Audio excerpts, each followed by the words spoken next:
Prince Mangosuthu Buthelezi is speaking at the inaugural annual lecture at the ICC in Durban. Let's cross live to that now. Today, I've been tremendously blessed in these twilight years of my life to spend time with several of the great men and women with whom I engaged in the Africa's liberation struggle. In the very year that His Excellency Dr. Obasanjo invited me to Nigeria, I was invited by His Royal Highness Inkosi Yamamkhosi Mphezeni IV of Zambia to attend the 2019 Ngwala traditional ceremony. During that visit, arrangements were made for me to meet again with His Excellency, former President Kenneth Kaunda in Lusaka. And looking back now, I thank the Almighty for His intervention, for not only would the COVID-19 pandemic shut down international travel just months after these trips, but there would certainly not have been another opportunity for me to see the late Dr. Kenneth Kaunda. President Kaunda is revered by all of us here for the risks and sacrifices that he and the people of Zambia made for our liberation. It is wonderful to know that we have now present today the son of the former president, the founding president of Zambia, President Kenneth Kaunda, His Excellency Ambassador Panji Kaunda, who is himself an ambassador or High Commissioner of Malawi, of Zambia in Malawi. 4 years ago, on my 90th birthday celebrations, Ambassador Kaunda brought a beautiful message of congratulations from his father.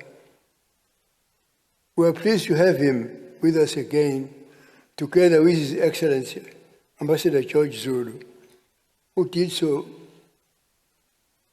much to arrange my last meeting with my old friend, the first President of the Republic of Zambia. Those two visits to His Excellency, Dr. Obasanjo, and His Excellency, Dr. Kaunda, were a balm to my soul.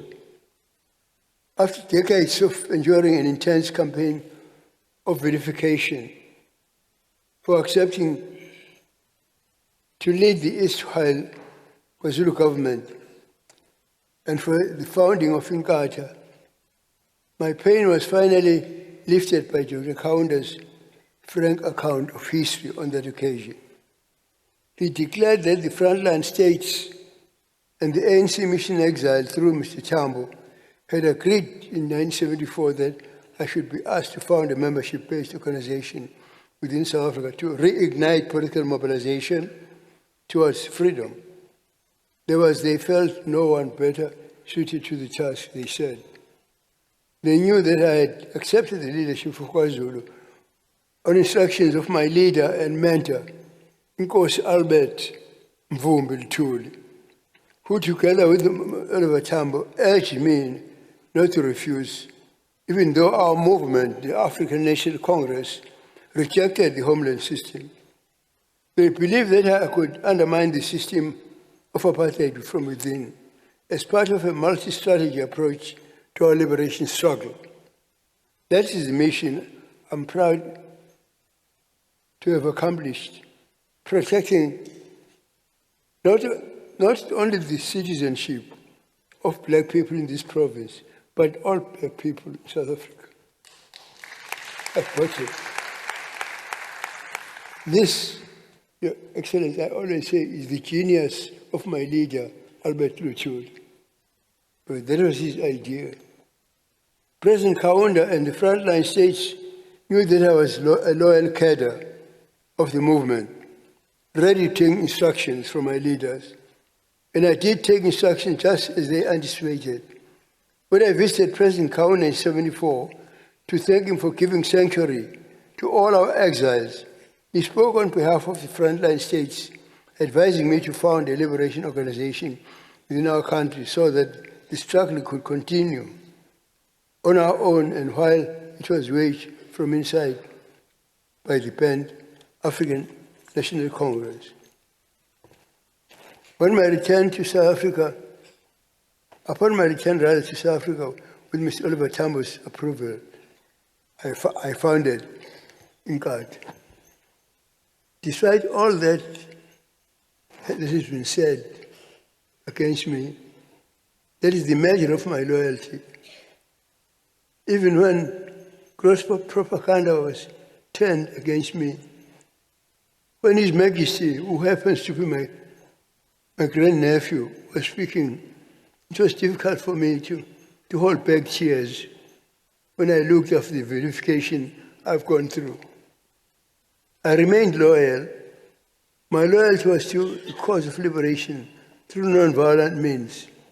It was the cause that my uncle, Dr. Pixley, Kaisara Seme, laid the foundation of Africa's oldest liberation movement, the African National Congress, which my uncle founded. Seme laid the foundation of Africa's oldest liberation movement. It was the cause that Nkosi Luthuli and Bishop Alpheus Hamilton Zulu impressed upon me. And it was the cause that I followed, regardless of personal cost. It is truly a blessing at this stage of my life to recall the heads of state of Africa and throughout the world who warmly welcomed me during the liberation struggle because they knew my credentials and my commitment to the cause. Regardless of what I suffered because of unjust lies from within the movement, I grew up in the truth so that the truth could not be hidden from Africa's greatest leaders. When I consider the awards I've received and the friendships I've enjoyed, I'm reminded that truth always conquers at the end. It always emerges one way or another, and it cannot be suppressed forever. I want to thank Your Excellency, Dr. Obasanjo, for telling us the truth today. It is only when we work with facts and truth that we are able to overcome obstacles, to solve problems and achieve our full potential. And that is my hope, not only for South Africa, but for the whole of this continent. More than 100 years ago, Dr. Pixley, Kaisara Seme, delivered a speech in London, which Your Excellency quoted, that had been studied and quoted by scholars and leaders again and again. It was entitled, The Regeneration of Africa. In part, my uncle, Dr. Seme, said, the brighter day is rising upon Africa. Already I seem to see chains dissolve, her desert plains with red harvest, her Abyssinia, and her Zululand, the seats of science and religion reflecting the glory of the rising sun from the spires of their churches and universities. Her Congo and her Gambia, whitened with commerce, her crowded cities, sending forth the harm of business, and all her sons employed in advancing the victories of peace, greater and more abiding than the spoils of war, unquote. I feel that Dr. Obasanjo's words today have picked up on that theme of Dr. Seme. They see a brighter day that will rise upon Africa. I'm humbled to know that we, Dr. Obasanjo, Dr. Kaunda and I, have done our part to push back this darkness and see that the sun rises again. I shall never forget for whatever is left of my life what His Excellency Dr. Obasanjo did for me in 1976. I was not going to go for the independence in Umtata in 1976. And yet, this great son of Africa sent 4 tickets for myself, for my wife Irene, for my secretary, and for Mr. Tula, so that I could speak at the Institute for International Affairs in Lagos. I shall never forget it. He arranged for me to be in Lagos on the very day of the so-called independence. In fact, that's when I had met him before that as one of the eminent persons. I've been honored by Dr. Obasanjo's lecture today, as all of us, I'm sure, are. And I'm honored by Dr. Kaunda's words in 2019. There's no way for me to repay them, but I would like to honor them. Ladies and gentlemen, in his speech, our guest of honor spoke about my great-grandfather, King Cetshwayo, who is the great-grandfather of our king. The king is sitting on his throne just now.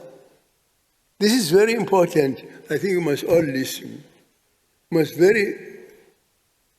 listen to that, because I think it's a very important thing. There's some serenity about it.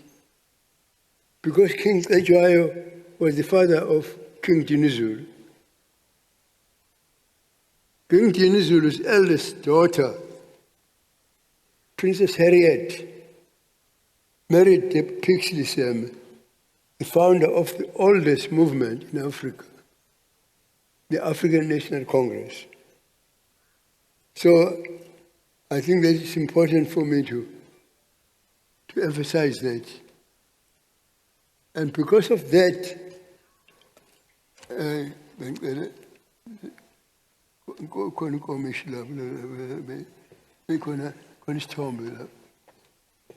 feel, Your Excellency, that because of this history, Right, Prince Mangosuthu Buthelezi at the inaugural lecture held in his honor in Durban. Former Nigerian President Olusegun Obasanjo earlier gave the keynote address and paid tribute to Buthelezi's efforts in the liberation struggle, including putting the needs of South Africans first before his. All right, let's continue here with